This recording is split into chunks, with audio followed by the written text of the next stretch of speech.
Bienvenidos a Escorizer Live, el único podcast del deporte amateur de España con toda la actualidad de los deportes de contacto, entrevistas, noticias, novedades y mucho más. Escorizer Live, por y para los deportistas aficionados del deporte amateur. ¿Empezamos? Buenas tardes, ¿cómo estamos? Otro programita más. Y bueno, ya queda poco, ya está la calor aquí encima, ya yo creo que nos quedarán unas semanitas para irnos ya de vacaciones, que gana tenemos, ¿no? De que entrar el mes de junio y coger ya y la playa. Bueno, pues hoy vamos a hacer un programa un poco en fe de ratas. ¿Qué quiero decir con esto? Tuvimos hace unas semanas un programa intentando hablar sobre deportes de combate, artes marciales, tal. Y en una parte hablamos de la lucha, las luchas, las introducciones de las nuevas luchas en España, a partir del siglo XIX, XX, tal. Y claro, algunos errores cometimos y nos avisaron, oye, que eso hay que verlo. Y nada, vamos a verlo. Muy buenas tardes, Antonio. ¿Cómo estás? Buenas tardes, Bau. ¿Qué pasa? ¿Cómo estás? Es un placer estar aquí compartiendo con vosotros. Antonio Coque, abogado. Así es. Hay muchos abogados Abogado. En el deporte, ¿no? Bueno, no lo sé. Sobre todo para después, cuando te pegan, ¿no? Yo pienso que hay más abogados, hay más profesionales del mundo de la educación física, Sí, del mundo del deporte. Era una pequeña introducción. No, lo digo porque como Clara, que no ha podido venir hoy, es abogada también, pues por eso iba un poquito la broma hacia sentido. Pero bueno, primero de todo, hablamos en el programa anterior de la introducción del judo como primer arte marcial o deporte de contacto importante fuera de los tradicionales que ya había aquí, ¿vale? Después del catch, obviamente, el catch and can. Y hablamos que deporte muy unido a lo que era a las élites españolas de la época, años 50, 60, ¿vale? Y de cómo ahí ya dentro de la Federación de Lucha se separó y tal, ¿vale? Entonces, ese fue lo que estuvimos hablando pero ¿cuál es tu visión de todo esto? ¿Cómo lo harías tú? ¿Empezarías antes? ¿Hablarías de esa época? ¿Cómo hablamos? Sí, yo empezaría. Has hecho una pequeña introducción de por qué este programa, ¿no? De por qué esta reunión es un poco. Yo la verdad no os conocía. Fue a través de mi amigo Francesc Carol, que hizo la participación es un gran amante de las artes marciales, un erudito, y entonces él me envió el enlace para explicaros. Yo he estado practicando artes marciales más de 40 y pico años de mi vida. He hecho un poco de todo desde que era un niño y ya tengo una edad de hace los 60 años. Pues no los aparentas, ¿eh? No los aparentas para nada. Gracias. A lo mejor también el deporte, ¿no? Bueno, el vino, también me gusta el vino. O sea que, no lo sé, yo creo que es más genético que otra cosa. Digo yo. Pero bueno, que tengo una edad. Y sobre todo yo le comentaba a Francesc cuando os escuché que me gustó mucho el programa. Y digo, solamente ha habido un problema. Ha habido un problema que os habéis metido me ha dado un poco de pena que cuando empezasteis a hablar de los deportes de combate y las artes marciales, ¿no? Sin entrar otra vez en el debate que tuvisteis con Francesc, ¿no? Sobre artes marciales, de combate, etcétera, ¿no? Yo dije, hay muchas imprecisiones en relación a cómo las artes marciales y el deporte de combate se introdujeron en España en el siglo XX. Y entonces, bueno, pues es una pena pues que no hicierais homenaje a todas esas personas que introdujeron las artes marciales en España. Muchos de ellos, algunos han fallecido y otros todavía siguen vivos. Y algunos de ellos, algunos maestros, todavía siguen activos, siguen en tatamis entrenando, ¿vale? Tienen más de 80 años y todavía siguen. Entonces, bueno, pues hay que homenajear sobre todo si son españoles, ¿no? Pues a los que han introducido y los que han sido pioneros en todo lo nuestro, ¿no? Sí. Y que si tenemos determinado nivel de las artes marciales competitivas o los deportes de combate competitivos, porque en algunos de ellos, pues bueno, se han cosechado muchos éxitos a nivel internacional, ¿no? En aquellos que son competitivos y en otros que no son competitivos, como es el Aikido, por ejemplo, que no es una actividad, como lo queramos llamar, ¿no? A los aikidokas pues tampoco nos gusta mucho. Yo también he practicado Aikido durante muchísimos años y no nos gusta tampoco calificarlo como deporte, ¿no? Bueno, es como otra actividad, ¿no? Como el Aikido es otra cosa. Y, vamos a entrar ya en discusión, pero Me la estás preparando ya para entrar en la discusión, En la discusión, bueno, en discusión no, comentaremos, intercambiaremos ideas, nada más. Bueno, pues para que veas, recibimos ese guante y tenemos un programa solo para eso. Que... Hombre, pues, fíjate, es que se puede, claro, es que sobre este mundo, pues imagínate la cantidad de programas que se pueden hacer en cualquiera de las áreas, ¿no? En cualquiera de las áreas. Pero bueno, para no desviarnos del asunto que nos ha traído hasta aquí, pues el tema era de cómo se introducen las artes marciales en España, ¿no? Y dar un pequeño homenaje, aunque sea así simplemente a efectos de comentario, ¿no? Sobre aquellas personas que tanto han hecho por ello y que algunas de ellas siguen en activo. Y entonces yo le comentaba a Francesc que una de las grandes suertes que yo he tenido en mi vida ha sido de poder tener como maestros a grandes maestros. Es una casualidad de la vida, son casualidades de la vida, y haber podido tener maestros, haber compartido con ellos vida, porque claro, son muchos años y al final es compartir una vida en los tatamis, fuera de ellos, y con algunos de ellos me congratulo de llamarlos, además de maestros, llamarlos amigos, porque son amigos después de tantos años, ¿no?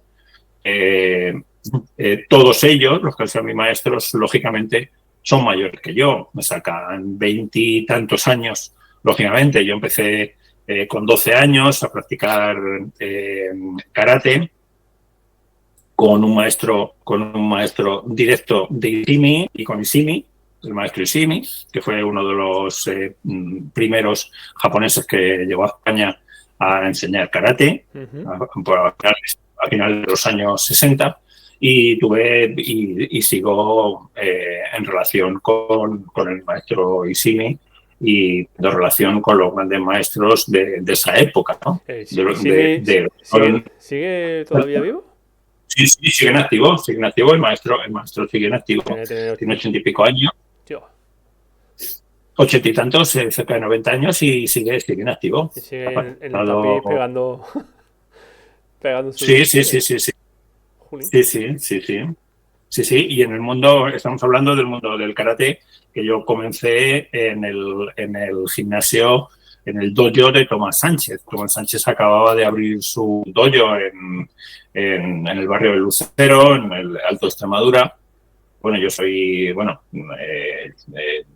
me he criado en ese barrio y empecé a practicar el karate porque lo que estaba en el propio gimnasio, había karate, judo y aikido, por supuesto, del maestro, que luego yo estoy haciendo también aikido con Tomás Sánchez, que ha sido el pionero del aikido en España.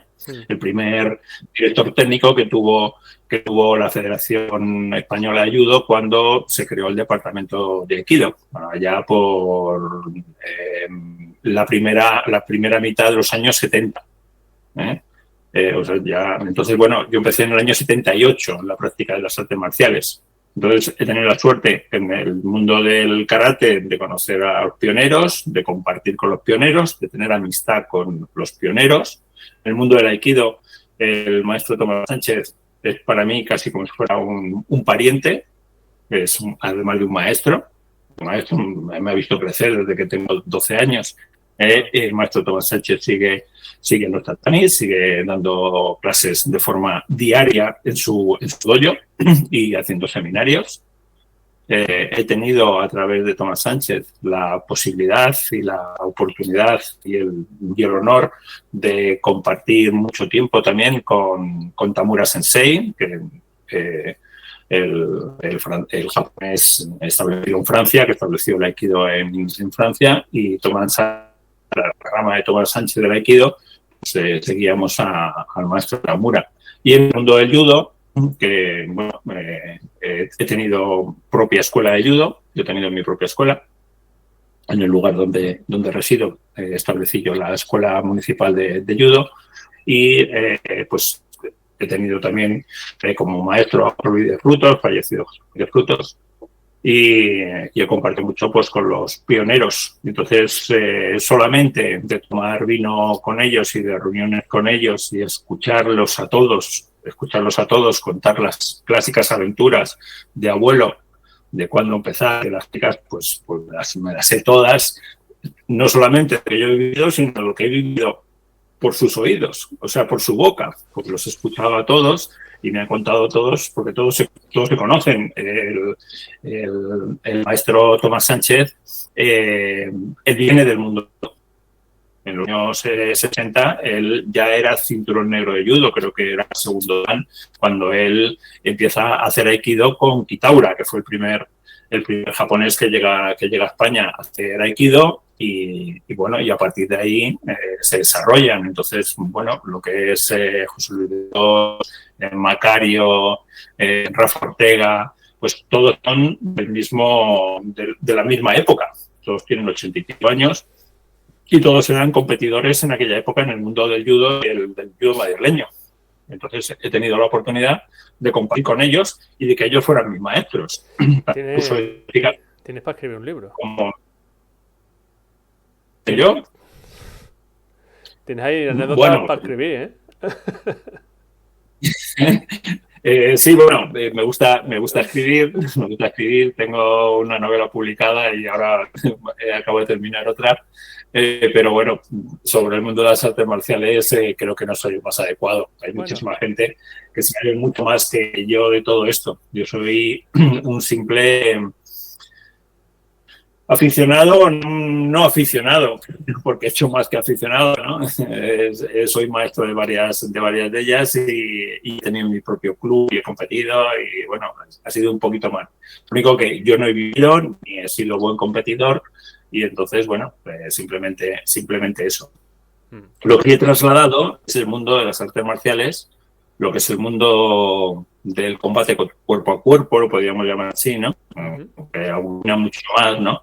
Yo he sido guardia civil casi 40 años, 39 años de mi vida, y entonces he estado muy metido dentro del mundo policial y lo sigo estando, con programas sobre el uso de la fuerza.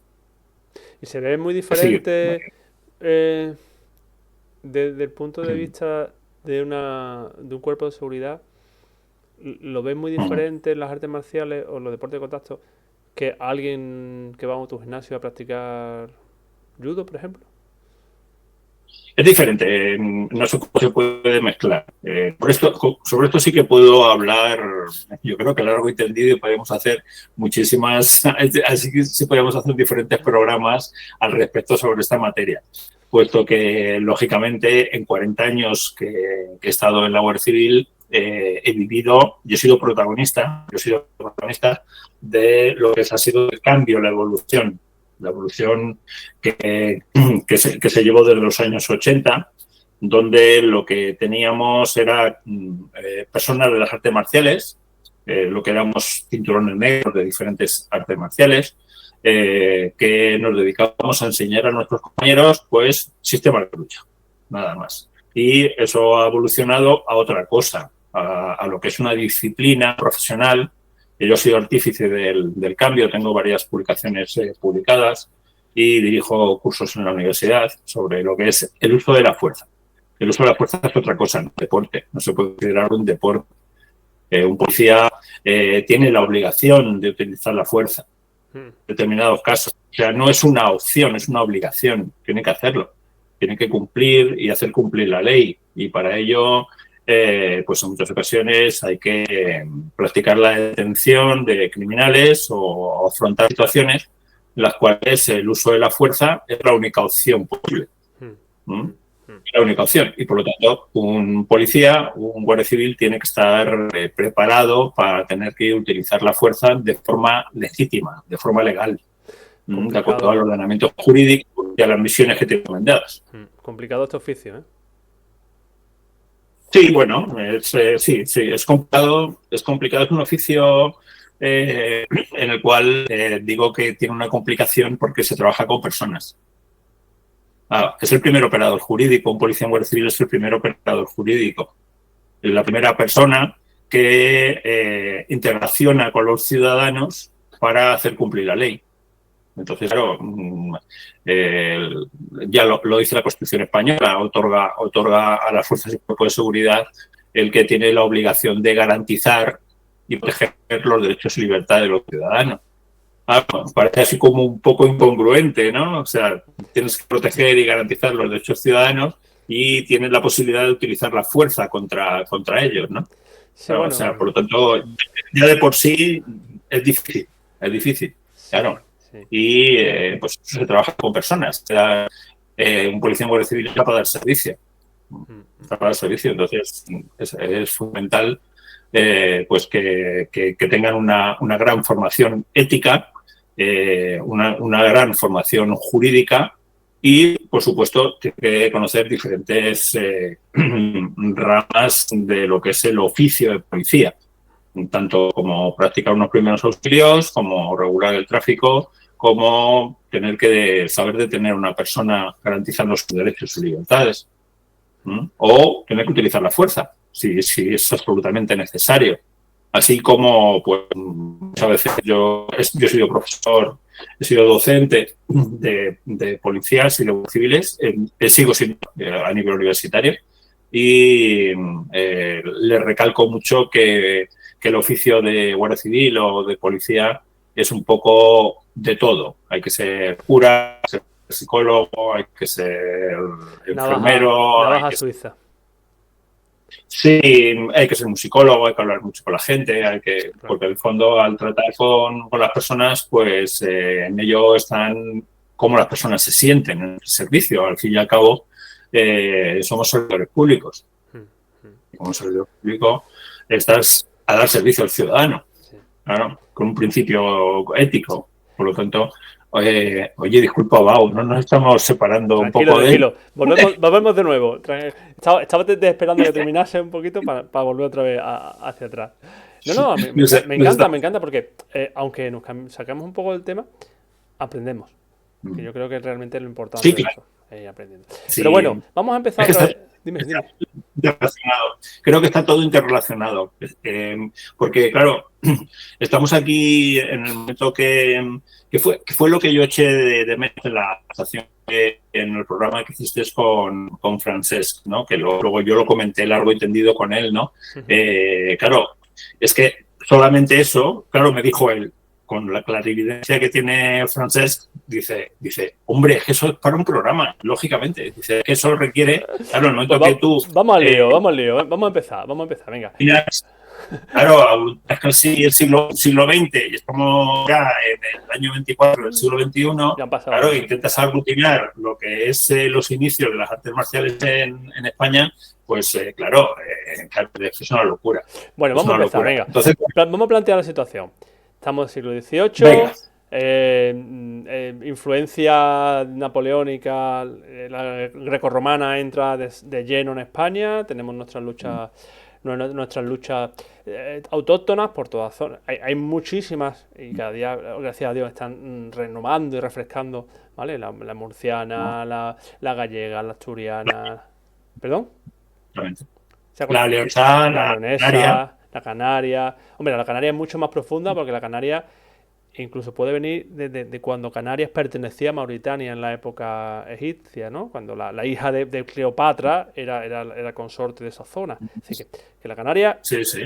yo creo que la lucha canaria y la lucha en Canarias es para otro programa aparte, que eso es Sí, mucho sí, más profundo, ¿no? por supuesto. Mucho más profundo. Porque está muy relacionada además con aspectos antropológicos y religiosos Exactamente. del mundo guanche y claro, y por eso lo viven los canarios como algo de su cultura, Sí, la lucha canaria. sí. Y por eso tantos grandes luchadores ha dado Canarias. ¿Vale? Tanto en el mundo de la lucha grecorromana y olímpica como del mundo del judo. Tiene muchísimas transferencias. Y lucha Sí. nigeriana, ¿eh? Sí. Que Juan Espino fue campeón de la lucha nigeriana, creo que fue el primer occidental en hacerlo, ¿eh? Fue fuerte, ¿eh? ¿Y cuándo fue eso?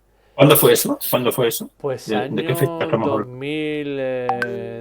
2000, voy a quitar esto, Senegal. Me acaba de llegar la chuleta, había escuchado a todo el mundo en el WhatsApp, de Senegal, de hecho Níger, también está Níger, que está la otra lucha, pero en Senegal, correcto, perdón. La lucha senegalesa fue a partir del año 2007, 2008, creo que fue por esa época. Tendría que mirarlo. Pero no hace mucho, ¿eh? No hace más de 10 años. Bueno, sí, puede ser 10 años, sí. Y fue... Yo te digo que la Canaria es una lucha... Es una forma de ver la lucha muy, muy, muy arraigada. Que puede parecerse más a la zona de Europa del Este que más a la península, ¿no? ¿Cómo lo ves? Sí, sí. Sí, sí. No estamos hablando del asunto, pero sí, lo veo. Lo veo. Bueno, lo pues veo, vamos sí, a seguir. Vamos a seguir que no tiene desviamos. cierta relación también con la lucha turca, del aceite, de los agarres. Sí, sí. Totalmente lo comparto. Vamos a Pero bueno, intentar remontemos al siglo XX. que nos vamos. Vale, estamos en el 18, está siglo Napoleón, está aquí. La lucha libre, la libre olímpica, por ejemplo, no aparece, va a aparecer es muy posterior, ¿vale? Entonces Napoleón... Sí, muy después del 48, claro. Correcto. Entonces, con Napoleón coge España esa influencia con la grecorromana y aquí hay grecorromana, casi la mayoría. Hasta que llega el Cash and Can, coge como pueda, a partir del 1900. 1890, 1800 tal. Y ese es nuestro punto de partida. Venga, ¿qué hay ahí? Bien. Vale. Las informaciones que yo tengo y lo que yo he escuchado a los mayores, del mundo del judo principalmente, porque lo que es la Federación de Judo y el judo en España, pues es casi de lo pionero con la grecorromana, como federaciones establecidas. Yo creo que fue primero. Hasta el 62 era la misma federación. No. Sí, Fue... hasta el 62 era la misma federación. Y judo era un departamento de la Federación de Lucha. Sí, durante toda la época en el año 48 creo que Fabián del Valle, Correcto, creo que Fabián del Valle, sí. que fue creo que el presidente de la Española de Lucha, que fue uno de los primeros que compitió en España en unos, no sé si Olimpiadas o por lo menos Campeonato del Mundo. Correcto. Que yo creo que Fabián del Valle además era un tipo peculiar, lógicamente era un deportista nato por naturaleza y él venía del mundo del boxeo. Él era boxeador, se trunca su carrera con la Guerra Civil Española y fue periodo después de la guerra civil cuando se crea la Federación de Lucha, que era solamente grecorromana todavía, luego más tarde ya vino la lucha olímpica y bueno, Fabián del Valle fue el que introdujo el mundo del judo. Correcto. El mundo del judo. Pero todos estamos hablando de eso si lo ponemos antes de la guerra civil, ¿vale? Si lo ponemos antes de la Guerra Civil, yo escuchaba a los más viejos del lugar hablar de los viejos del lugar, que a su vez hablaban de un tal príncipe Acosta. El príncipe Acosta. Sí. El príncipe Acosta, que no era ningún príncipe ni nada, era un señor, era un coronel retirado del ejército. O sea, retirado significa que es una persona mayor. Entonces, claro, él había hecho su carrera militar, estamos hablando de finales del siglo XIX. En África prácticamente. ¿Perdón? Que lo habría hecho al final, prácticamente en la guerra de África. No, por supuesto, no, pero no había hecho la guerra de África, había hecho Digo, el del Imperio Español. Y entonces él había estado destinado en Filipinas, que era territorio español, las Filipinas. Mucho antes incluso. En el 89, claro, finales del 19. Claro. Sí, es verdad. España pierde Cuba y Filipinas en el año 80. Sí. No, en el 89, en el 98. 98, sí. Claro, la guerra del 98. Claro, entonces, cuando él estuvo en Filipinas y estuvo muchos años en Filipinas, entonces él de ahí de Filipinas es donde se trae una cosa que él llama Jiu-Jitsu. Y empiezan a dar clases de eso, empiezan a hacer de eso. Príncipe Acosta empieza a dar clases en Madrid, hasta que llega la Guerra Civil. Entonces, cuando llega... Y eso coincide también con un japonés que llega a España, que era un tal Raku. Que el tipo hacía como una especie de jiu-jitsu.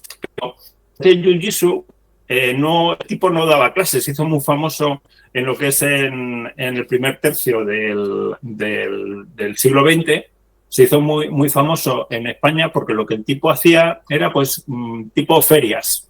Iba por los pueblos en ferias y hacía una especie de exhibiciones, que muchas de ellas decían que estaba amañado. Cogían al fortachón de los pueblos, le pagaban algo y le sacaban aquí al fortachón del pueblo y lo movía de un lado para otro y hacía técnicas y lo derribaba. Y bueno, y eso es el que llamaban el famoso Raku. Entonces, Raku y el Príncipe Acosta fueron los primeros que se conocen de lo que es el mundo, de lo que son las artes marciales japonesas en España. ¿Y estos son los estos son los que iban también por los rines con el cash?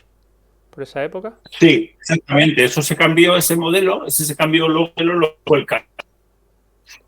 Vale. Ese modelo, los famosos campeonatos que había en el campo en Madrid, que se llenaban, porque entonces solamente estaba lo que era el cash y el boxeo, que era muy popular. Eran deportes muy populares. Pero bueno, lo que rompe todo es la Guerra Civil Española. Rompe el país y rompe todo. Rompe con eso. Entonces, eso es antes de la Guerra Civil Española. Antes de la Guerra Civil Española estaba el Príncipe Acosta y estaba el tal Raku este. Quiero hacer mucho hincapié también en una cosa que no nos podemos olvidar y tenemos que sentirnos muy orgullosos, que es la Escuela Central de Educación Física del Ejército, ¿vale? Que se crea en el año 1919. Estaba en Toledo. 19. Yo soy diplomado en el 19. En 1919. Tiene solera, tiene un siglo y pico. Sí, claro, fue lo pionero. Daros cuenta que lo que es la educación física, INEF, la carrera de INEF, no se crea hasta los años 70 en España, a principios de los años 70. Entonces, toda la educación física que existía, todos los profesores y todo lo que era el mundo de la educación física, a nivel tanto académico como práctico, provenía todo de la Escuela Central de Educación Física, que era una maravilla. Era una maravilla. Todos los fundadores de lo que es INEF, todos, absolutamente todos, provienen del ejército. Lógicamente, de la Escuela Central de Educación Física, que llevaba desde 1919. Entonces, dentro de las diferentes disciplinas que se estudiaba en los estudios de educación física, que se siguen estudiando, creo yo. Yo me diplomé en educación física en el año 90, en 1990, o sea, ya ha llovido. Yo soy la antigua Escuela de Educación Física de Toledo.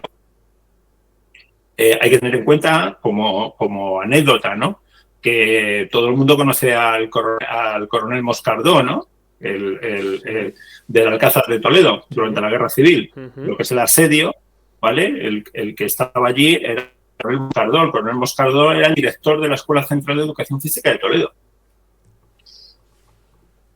Él era el director de la Escuela Central de Educación Física de Toledo, el coronel Moscardó. O sea, tenía muchísimo peso. Bueno, ha sido pionero, de ahí salió todo. De ahí salió todo. Y ahí pasaban los reclutas por ahí, o también había gente civiles que entraban. No pasaban reclutas, no. Ahí se formaba el profesorado en educación física, de toda España, de todo. Vale. De todo. Ahí iban, por ejemplo, después de la... lógicamente... Civiles y militares, ¿no? Civiles y militares. Civiles y militares, claro, civiles y militares. Vale. Allí, bueno, es que civiles es que no... A ver, vamos a aclarar ideas, sí. Porque me hizo gracia que, claro, vosotros hablabais de que el mundo del judo estaba en manos de la falange. Eso es incierto. Eso es completamente incierto, eso no es así. Por eso vamos a hablar un poco de historia. Claro, la Escuela Central de Educación Física, una de las asignaturas que tenía eran las luchas. Lógicamente, la lucha es parte de la vida de un soldado, que es lo que hace un soldado, luchar, ¿no? Y las artes marciales viene del arte del arte-marte, de la guerra, ¿no? Entonces, lógicamente, siempre ha habido disciplinas de lo que se ha llamado combate cuerpo a cuerpo, lo vamos a llamar así, lo que es el combate cuerpo a cuerpo. En mi época, cuando yo estuve en los años 90, teníamos la disciplina de judo y jiu-jitsu. Teníamos judo y jiu-jitsu. Era una asignatura, igual que había natación, había atletismo, había juegos, había tiro, o sea, todas las disciplinas, incluso esgrima, equitación, escalada, es una diplomatura en educación física. Y entonces ahí todo el mundo que tenía alguna relación con el mundo de las luchas, a todo el mundo se le ha llevado la Escuela Central de Educación Física a enseñar a los que estuvieran. Es muy posible que tal Príncipe a Costa Este estuviera en la Escuela Central de Educación Física. No referencias, pero en los estudios de educación física algo se decía sobre ello. Estamos hablando antes de la Guerra Civil Española, ¿eh? Sí. Antes de la Guerra Civil Española. Años 20, años 30. Estamos hablando de los 59. Claro, la Guerra Civil Española está ya en el 36. O sea, ya lleva 20 años en la Escuela Central de Educación Física.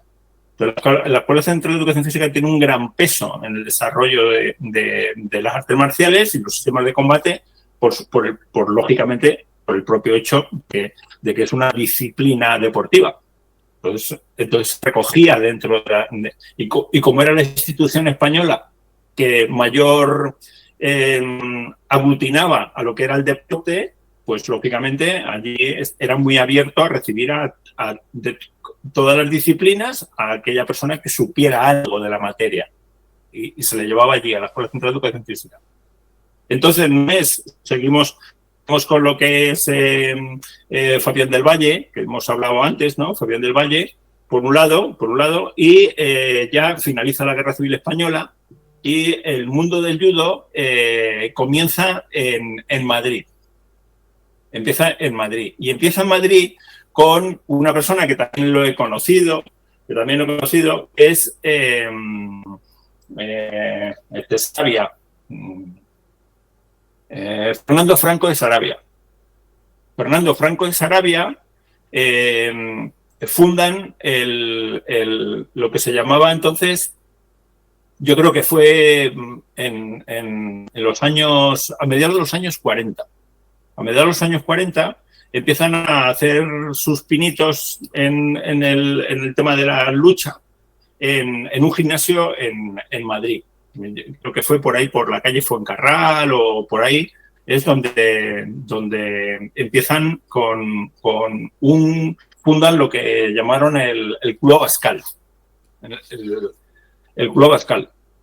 Y luego estaba Franco de Sarabia, y luego también había otro señor que realmente no es español, sino que vino creo que de Chile o de Perú, que se llamaba San Bartolomé.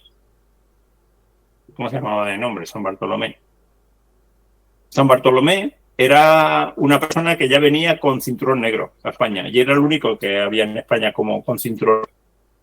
Porque Fernando Franco de Sarabia, yo lo he escuchado, yo le pregunté, le dije, Fernando, pero ¿tú dónde te sacaste? Porque claro, no había tribunales, no había nada.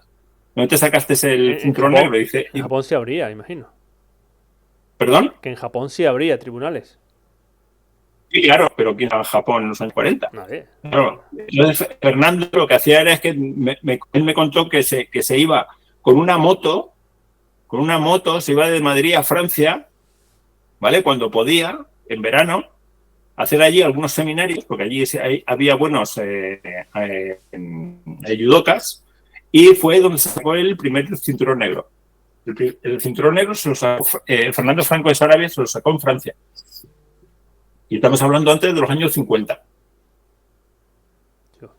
Entonces, en ese gimnasio de Madrid es donde se cuece todo lo que es el mundo del judo español. Luego Barcelona también tiene cierto peso. Ahora mismo no conozco menos yo del mundo del judo de Barcelona, ¿no? De Cataluña, de Barcelona, ¿no? El que más conozco es de Madrid, por lo que os he dicho, ¿no? He tenido maestros a maestros de Madrid, ¿no? Y tengo amistad con ellos, ¿no? Entonces les he escuchado todo el mundo de lo que ellos hablaban de esos años. Estamos hablando de los años 40, antes de los años 50. Ahí sobre todo aquí en Sevilla pasaba mucho que había todos los fines de semana veladas de catch. Ponían el ring y hacían su velada, ¿vale? Estaban los Osaka, estaban el Gramaña, había un montón de luchadores muy potentes que iban. Y en Valencia también había mucha historia. Y en ese momento todas las federaciones estaban en la parte de lucha.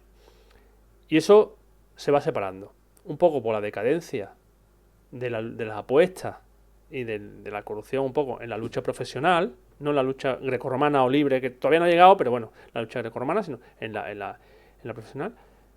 Y van a aparecer, y ya judo tiene mucho más fuerza, se independiza, hablamos ya años 60, y empiezan a entrar otras artes, ¿no? ¿Me equivoco? Sí, así fue. Así fue. Además, mira, te hablaba antes del coronel Moscardó, que fue el héroe, ¿no? Durante la Guerra Civil Española, del asunto de lo que es el asedio al Alcázar de Toledo. Que él era el director, como he dicho antes, de coronel, era el coronel director de la Escuela Central de Educación Física. Pues una vez finalizada la guerra, siendo ya el general Moscardó, el general Moscardó con Fabián del Valle, que Fabián del Valle llegó a ser comandante del Ejército del Aire, crean la Federación Española de Lucha. Y entonces dentro de la Federación Española de Lucha crean el Departamento de Judo. Y todo esto por la dirección del general Moscardó y de Fabián del Valle. Y Fabián del Valle era, como he dicho, comandante del Ejército del Aire. Entonces, eso estamos hablando de no llega finalizada la guerra, recién finalizada la guerra civil. Entonces, ahí es donde comienza un poco lo que es el mundo de las artes marciales, a través de la Federación de Lucha, Departamento de Judo. Luego, en el 62, es cuando se hace la Federación de Judo Española. Correcto. Y dentro de la Federación de Judo Española es donde se hace lo mismo. Dentro de la Federación de Judo Española empieza a crear departamentos de aquellos sistemas, vamos a decirlo, artes marciales japonesas que van llegando. Lo primero que llega es el karate, ¿no? Creo que fue en el 66, porque el karate, ¿no? Se te ha cortado el karate. Se te ha cortado el karate. El karate llegó en el año 66 a España. Y porque el tercer japonés que llegó fue en el 68, fue el maestro Ishii. El maestro Ishii llegó en el año 68 a España. Y entonces ellos se metieron dentro de la Federación de Judo, pues les abrieron un departamento. Y por los mismos años, que puede ser, yo que sé, un año más, puede ser a lo mejor en el 68, 69, 70, por ahí, se abre otro departamento que lo llaman también, dentro de la Federación de Judo, lo llaman el karate coreano. Lo llaman karate coreano, que es el actual taekwondo. Claro, Sí, efectivamente. le llamaban karate coreano, el departamento de karate coreano o coreano, algo así se llamaba. ¿Vale? Estamos hablando rayando finales de los 60, principios de los 70. Que además que el taekwondo, el karate coreano, tuvo muchos problemas al principio para empezar a competir, ¿no? Porque por las protecciones. Sí, claro. Sí, claro. Que, claro, tiene lo que es el taekwondo, tardó mucho en estructurarse como deporte. Era arte marcial, es decir, arte de la guerra dentro del ejército coreano. Y entonces, hasta que se convierte un poquito en deporte, lo que es un deporte de combate, antes no, antes era arte marcial. ¿Y cómo No me quiero remitir otra. ¿Y cómo fue el proceso en España para que se convirtiera, para que lo practiquen los niños hoy en día, ¿no? Porque al principio... No lo sé, no, desconozco. Yo hice taekwondo, hice algo de taekwondo. Yo estuve destinado en mi carrera profesional dentro de la Guardia Civil, estuve destinado en Barcelona.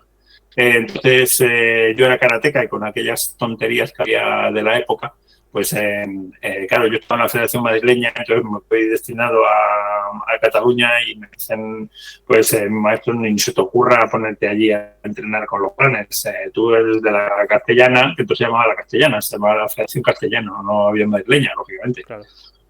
Yo no estaba el tema de la federación, las autonomías. Entonces se llamaba, yo tengo todavía la licencia de la Federación Castellana, se llama Federación Castellana. Entonces, y no te vayas a hacer de la Federación Catalana. Y yo, pues nada, pues no. Entonces pues, sigo mis maestros y lo que hago es cuando yo llego allí me pongo a hacer otras actividades de las artes marciales. Eso en Barcelona, y me puse a hacer taekwondo, hice boxeo, empecé a boxear allí en Barcelona y también hice kung fu. Lo que yo es súper novedoso. Vamos, clases sueltas, probando aquí y allá. ¿Qué año sería eso? Tiempo, Porque el Kung Fu sí entró muy tarde. Bueno, entró también, sí, claro, entró a finales de los años, mira, yo te voy a decir cuando entró el Kung Fu más o menos, ¿no? El Kung Fu, que fue a principios de los años 80. Con la serie de televisión. Exactamente, fue el tema de la serie de televisión, pero lo que es ver un dojo de Kung Fu en España no se veía. Entró más o menos con los restaurantes chinos. Yo recuerdo. Qué casualidad, ¿no? Es que todo eso. Sí, yo recuerdo a finales de los años 70 ser un chaval y ver el primer restaurante chino que apareció cerca del río Manzanares, ¿sabes? Que se llamaba la Gran Muralla China, y aquello era, vamos, la leche, ¿no? Y luego había una revista que se llamaba la revista Toyo, del mundo de las artes marciales, ¿vale? Y el primer director técnico se llamaba Adolfo Pérez. Pues Adolfo Pérez hacía karate cuando yo empecé a hacer karate. Él es mayor que yo. Entonces yo tendría 12 años y él tendría a lo mejor 17. Y cuando yo entré, o sea, él ya era un adolescente y yo era un niño. Porque entonces entrenábamos todos juntos, no había clases de pequeños ni de mayores. Allí estábamos todos revueltos. Los de 12 años hacíamos comité con el de 25. Sí. Mira, ¿no? Todo era, ¿sabes? Que era muy bonito. Era muy bonito porque... ¿Y cómo era de volumen? Es decir, en esa época, hablamos de los años 70, 80, principios de los 80, ¿cómo había de volumen en un dojo de karate? ¿De practicantes? Sí. ¿Erais 3? ¿Erais 40? ¿Erais...? El número. No te he entendido. Sí, el número de participantes que había en una clase, por ejemplo. ¿Cuántos erais? Bueno, todos los que cabían. Hacíamos, recuerdo, los entrenamientos siempre durante la gran parte de mi vida. El mundo del karate, El mundo del karate era parquet, era madera. Sí. Entrenábamos en madera, claro, con las caídas y todo en madera. Todo lo hacíamos en madera. Sí, sí, hacíamos mucho tema tradicional, mucho maquiwara, hacíamos el Quijón, todo el trabajo de Quijón. Estábamos pegados unos a otros porque estábamos a tope, las clases estaban a tope. Lógicamente, todos los escuchantes tienes que comprender que no es como ahora, que ahora en cada barrio hay un gimnasio. Entonces había 4 en todo Madrid. Entonces los 4 que estaban estas cosas, pues claro, estábamos allí pegados, allí todos unidos, pegados, muy pegados. ¿No? Por lo tanto, ¿sabes? Todas las clases estaban llenas, porque había muy pocos maestros. Son los inicios. Entonces, claro, era muy llamativo. Franco había muerto, había una gran libertad en todos los sentidos, todo el mundo era un explote de todo, queríamos hacer cosas nuevas y claro, había mucha violencia. Ahora se dice violencia, ¿no? Violencia en los años, al final de los 70 y principios de los 80, en los barrios, vamos, pelear, no, el hacer un poco artes marciales te pone un poco en situación de defenderte mejor o de la criminalidad de los barrios, ¿no? De los barrios. Hay que tener en cuenta que en los años 80, después de la muerte de Franco, todo lo que es la transición es un momento de mucha violencia. Mucha delincuencia, es el inicio de las drogas en España, la muerte por sobredosis, todo el mundo de la droga, murió muchísimos chavales de todos los barrios, morían por el tema de la droga y claro, la droga llevaba a la delincuencia, a los tirones, a los atracos baja en cada esquina, había mucha violencia, ¿Y acudíais, bueno, acudíais por eso o acudíais por deporte? Por deporte, no sé. Yo tenía 12 años. Pues iba un poco, con 12 años, un poco influenciado por Kung Fu, por la serie Kung Fu de David Carradine, ¿no? Sí. Y bueno, un poco, claro, ¿qué vamos a saber? Y con 12 años, pues claro, llegas allí, pues yo siempre digo, ¿no? Pues en un barrio como Carabanchel, pues a mí me dio por hacer eso, en vez de la heroína. A mí me gustaba el deporte. Otros le dieron a la droga, ¿no? Y yo busqué otro camino, ¿no? Me fui a la Guardia Civil y bueno, ya es otra historia. Pero me gustaba lo del deporte, tanto es así que, como he dicho anteriormente, luego ya perteneciendo a la Guardia Civil, me diplomé en Educación Física en la Escuela Centro de Educación Física, que no me quiero olvidar y quiero recalcar que tiene una gran incidencia en todo lo que es las artes marciales en España. La Escuela Centro de Educación Física tiene una gran incidencia porque por allí pasaba todo el mundo. Allí ha pasado todo el mundo. Todo el mundo que sabía algo, que tenía cierto relieve, se le contrataba, se le invitaba, se le pasaban por la escuela de educación física. Era una de las asignaturas. Vuelvo a repetir que hasta los años 70 no comienza en España lo que es los estudios universitarios de educación física a través del INEF. ¿Vale? Todos los profesores iniciales de INEF, lógicamente, eran todos miles eran titulados por la Escuela Central de Educación Física, en las cuales, pues bueno, claro, ¿qué ocurría? Que tanto la Policía Nacional, entonces Policía Armada y luego Policía Nacional, como la Guardia Civil y el Ejército, pues tenían equipos de principalmente judo, lo que más tuvo mayor peso. El karate, yo creo que fui de los primeros cinturones negros que ingresó en la Guardia Civil, ya siendo cinturón negro en la Guardia Civil. De karate, ¿eh? Sí. No había nadie, yo no conocía a nadie del karate. Claro. Y en esa época, si todos estabais centrados en una institución conjunta, ¿no? Habría mucha influencia de unos deportes con otros. Sí. La gente era monodeporte como ahora, que hay gente... Bueno, gracias a Dios la tendencia está cambiando, ¿no? Como hasta ahora, que el que hacía lucha, el que hacía grappling. Y ahora la MMA está un poco uniéndolos todos de nuevo y ahora están mezclando la fusión. En esa época, ¿éramos monodeporte o había más fusión? ¿O había el caso, por ejemplo, de olímpicos de lucha que hacían karate, ¿no? No, era mucho más radical. Santiago Morales, correcto. Santiago Morales. Claro, Morales ha tenido la gran suerte de estar en lo suyo. Pero él sí Claro. hacía transversalidad. Por lo tanto, los campeonatos de España de cualquiera de las cosas eran fabulosos. Había un nivel impresionante. Acabas de escuchar Scoracer Live, un podcast por y para los amantes del deporte de contacto. Para no perderte ningún episodio, síguenos y suscríbete. Puedes escucharnos en directo, en YouTube en Scoracer.